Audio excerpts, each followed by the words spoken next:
తమిళనాడులో పార్టీ పెట్టుకోవచ్చు. నాకు తమిళ్ రాదే. అయితే ఆయన పార్టీ మీటింగ్ పెట్టుకోవచ్చు, ఏమైనా చేసుకోవచ్చు, స్వేచ్ఛ ఉన్నది. భారతదేశంలో ప్రతి ఒక్కరికి స్వేచ్ఛ ఉన్నది.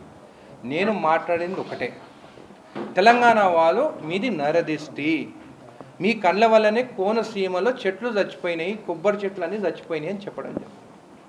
మమ్మల్ని చిన్న చూపుగా చూస్తాం. అదే కాకుండా మొన్న ప్రొఫెసర్ నాగేశ్వరరావు గారి గురించి కూడా మాట్లాడడం జరిగింది. ఒక ప్రొఫెసర్ గురించి, ఆయన గురించి ఏమని మాట్లాడి, నేనే అరెస్ట్ చేయొద్దని చెప్పినా అని అన్నాడు. నేను ఒకటే అడుగుతున్నాను, ఎప్పటి నుంచి డిప్యూటీ సీఎంలు మినిస్టర్లు చెప్తే పోలీసు వాళ్ళు అరెస్ట్ చేయకుంటున్నారు? కేసులు పెడితే సెక్షన్ ప్రకారం అరెస్టా, బెయిలబులా, నాన్ బెయిలబుల్ అనే సెక్షన్స్ ప్రకారం చూస్తే పోలీసు వాళ్ళు యాక్షన్ తీసుకుంటారు.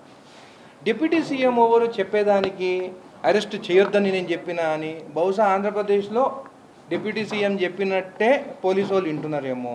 నేను ఒకటే నన్ను ఇష్టం వచ్చినట్టు తెలంగాణకు వచ్చి అరెస్ట్ చేస్తానంటే కథగా ఏదన్నా ఒక పద్ధతి ఉంటుంది. నేను కూడా ఎవరన్నా మోసం చేస్తే, మహారాష్ట్రలో మోసం చేసి నేను కూడా కేసు బుక్ చేయగలుగుతాను. ఇక్కడ వాళ్ళు ఇట్లా మోసం చేసి పోయినారని చెప్పేసి కేసు బుక్ అయితే దాని తర్వాత అక్కడ పోలీసు వాళ్ళకి సపోర్ట్ తీసుకొని అక్కడ పోయి చేసుకోవాలి. కానీ మీరు ఇష్టం వచ్చినట్టు తెలంగాణకు వచ్చి తీసుకుపోతామంటే ఒప్పుకునే ప్రసక్తే లేదని చెప్పి కూడా నేను తెలియజేస్తున్నాను. రాష్ట్రం ఏర్పడినప్పుడు 11 రోజులు ఇప్పుడు నేను ఒకటే అడుగుతున్నాను, తెలంగాణ రాకముందు టీఆర్ఎస్ వాళ్ళు మేమే తెలంగాణ కోసం కొట్లాడినాం అంటున్నాను. ఈరోజు తెలంగాణ వాళ్ళని ఇష్టం వచ్చినట్టు ఇష్టం వచ్చినట్టు అవతల వాళ్ళు కించపరిచి మాట్లాడుతుంటే ఒక్క బీఆర్ఎస్ వాళ్ళు కూడా ఎందుకు మాట్లాడతలేరు? ఒక్క బీజేపీ వాళ్ళు కూడా ఎందుకు మాట్లాడతలేరు? నాకు తెలిసి ఈ ఆంధ్ర పార్టీతోని బీఆర్ఎస్ బీజేపీ పొత్తు పెట్టుకుంటుందేమో వచ్చే ఎలక్షన్స్లో అని మాకు కూడా డౌట్ ఉన్నది. అందుకే వాళ్ళు ఒక్కటి కూడా మాట్లాడతలేరు. ప్రొఫెసర్ నాగేశ్వరరావు గారిని అరెస్ట్ చేస్తా అంటే మాట్లాడతలేరు. తెలంగాణలోది నరదిష్టి, చెట్లు చచ్చిపోయినాయి, మీ కళ్ళు మంచివి కావు తెలంగాణ వరే అని చెప్పి మాట్లాడితే కూడా వీళ్ళు మాట్లాడతారంటే నాకు తెలిసి ఆ ముగ్గురికి పొత్తు కన్ఫర్మ్ అయిందని తెలుస్తుంది. ఇదే కాకుండా ఇదే బీఆర్ 10 ఏళ్ళు ఉన్నప్పుడు నేను కూడా వచ్చే అసెంబ్లీలో మాట్లాడతాను. మన తెలంగాణ వాళ్ళు ఇంకా ఆంధ్రాలో పనిచేస్తున్నారు. ఆంధ్ర వాళ్ళు ఇక్కడ గవర్నమెంట్ ఆఫీసర్ ఇక్కడ పనిచేస్తున్నారు. చాలా మంది తెలంగాణ వాళ్ళకి పనిచేసేటప్పుడు నా దగ్గర రావడం జరిగింది. పాపం మన వాళ్ళేమో అక్కడ నరకంలో పనిచేస్తున్నారు, వాళ్ళేమో ఇక్కడ స్వర్గంలో పనిచేస్తున్నారు.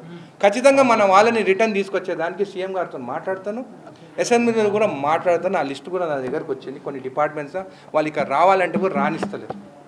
ఖచ్చితంగా 2 గవర్నమెంట్లు మాట్లాడుకొని మా తెలంగాణ వాళ్ళు మాకు వెనకకి రావాలి, ఆంధ్ర వాళ్ళు ఎవరైతే ఇక్కడ గవర్నమెంట్ ఆఫీస్ పనిచేస్తున్నారో వాళ్ళ ఏరియాకి వాళ్ళు పోవాలని చెప్పి నేను రిక్వెస్ట్ చేస్తున్నాను. మీ మంత్రి పొన్నం ప్రభాకర్ ఇక్కడ పవన్ కళ్యాణ్ సభ పెట్టాలంటే ముందు తెలంగాణ ప్రజలకు క్షమాపణ చెప్పాలని డిమాండ్ చేసి. ఖచ్చితంగా ఆయన చెప్పింది కరెక్టే కదా, నరదిష్టి అని అన్నారు కదా.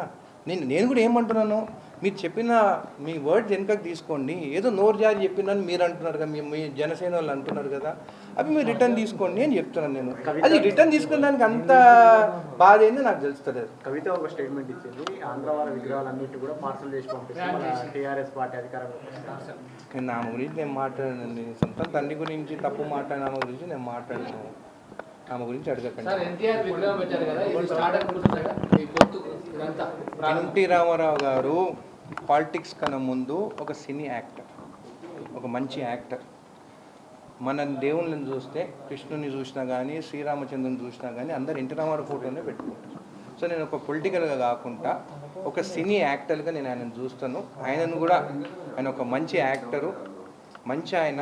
మీరు అట్లా చూస్తే, మీరు హిస్టరీలోకి పోయి చూస్తే మా చిన్న తాత నల్లపరెడ్డి శ్రీనివాసరెడ్డి ఆయనతో కొట్టాడు. ఆ రోజు నెంబర్ 2 ఉండే. ఎన్టీ రామారావుతో కొట్టాడింది మా చిన్న తాతని. కొట్లాడి బయటకు వచ్చి సీనియర్ సేన అని పెట్టిండు. 100 సభలు పెట్టిండు. పెట్టిన తర్వాత రాజీవ్ గాంధీ గారు పిలుచుకొని సీనియర్ సేన అనే పార్టీ కాంగ్రెస్కు విలీనం చేసుకుంటే 89లో మొత్తము టీడీపీ ఆధారం మొత్తం అవుట్ అయిపోయింది, కాంగ్రెస్ వచ్చి.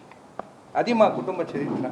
సో మేము ఒకరి గురించి మాట్లాడలేదు, ఎన్టీ రామారావుని గౌరవిస్తాం 100%. ఎలక్షన్ ముందు నవీన్ యాదవ్ గారు చెప్పినారు అక్కడ పెడతామని చెప్పి ఆ మాట ప్రకారం నవీన్ యాదవ్ గారు పెట్టించినారు. దాన్ని పొలిటికల్గా చూడకండి. 60 ఏళ్ళు దాటిన తర్వాత పాలిటిక్స్కి వచ్చిందా ఎన్టీ రామారావు గారు. దానికన్నా ముందు ఒక యాక్టర్గా ఒక మూవీస్ తీసుకొచ్చి ఎన్నో సినిమాలు తీస్తున్నారు. ఆయనకి ఆ గౌరవంతో పెట్టింది.